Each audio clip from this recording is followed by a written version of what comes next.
Halo teman-teman, perkenalkan nama saya Desi Antika Haryawan. Di sini saya akan menjelaskan video tentang patofisiologi obesitas. Apa itu obesitas? Obesitas merupakan suatu kondisi di mana terdapat penimbunan lemak tubuh yang berlebihan. Menurut standar indeks massa tubuh atau IMT, lebih besar 25 kg, dikategorikan obesitas. Etiologi obesitas. Penyebab dasarnya adalah ketidakseimbangan antara kalori yang dikonsumsi dan yang dikeluarkan. Ketidakseimbangan ini menyebabkan terjadinya penimbunan kelebihan energi, bertambahnya massa lemak tubuh yang berdampak pada bertambahnya ukuran sel adiposit atau hipertrofi dan bertambahnya jumlah sel lemak atau hiperplasia.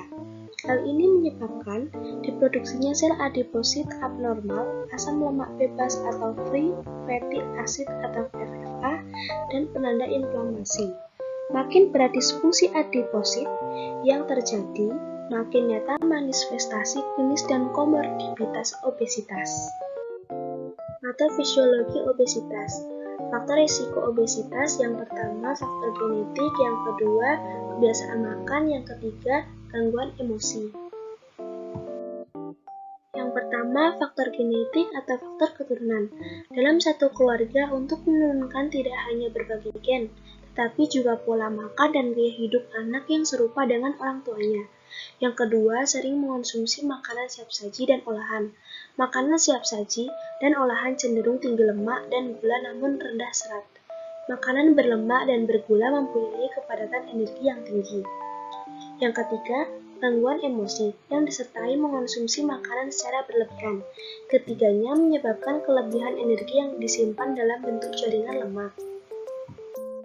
Kelebihan energi yang disimpan dalam bentuk jaringan lemak, kemudian terjadi gangguan keseimbangan energi yang mengaktifkan sinyal-sinyal yang berpusat di hipotalamus. Sinyal tersebut bersifat anabolik, meningkatkan rasa lapar serta menurunkan pengeluaran energi, dan dapat pula bersifat katabolik atau anoreksia, meningkatkan pengeluaran energi. Sinyal bersifat katabolik ini dibagi menjadi dua kategori, yaitu sinyal pendek dan sinyal panjang. Sinyal pendek mempengaruhi porsi makan dan waktu makan, serta berhubungan dengan faktor distensi lambung dan peptida gastrointestinal yang diperankan oleh kolecisstokinin atau CCK sebagai stimulator dalam peningkatan rasa lapar. Sinyal panjang diperankan oleh fat derivat hormon leptin dan insulin. Bila kebutuhan energi lebih besar dari asupan energi, maka jaringan adiposa berkurang dan terjadi rangsangan pada origogenic center di hipotalamus yang menyebabkan peningkatan nafsu makan. Peningkatan rasa lapar tersebut menyebabkan obesitas.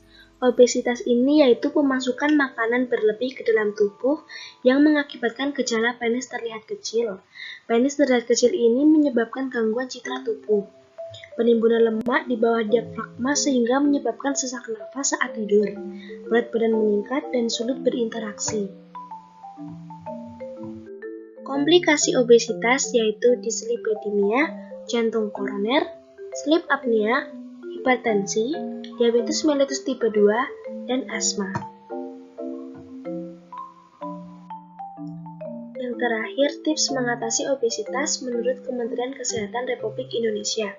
Tips mengatasi obesitas yaitu konsumsi sayur dan buah minimal 5 porsi setiap harinya, membatasi tidur yang berlebihan, meningkatkan aktivitas fisik minimal 30 menit setiap hari, lakukan secara teratur 3-5 kali per minggu, kemudian lakukan penyesuaian setelah beberapa minggu. Membiasakan pola makan teratur terdiri dari 3 kali makan utama, pagi, siang, malam, dan 1-2 kali makan selingan. Membatasi aktivitas seperti menonton televisi, bermain komputer, dan games. Batasi konsumsi gula, garam, dan lemak berlebih.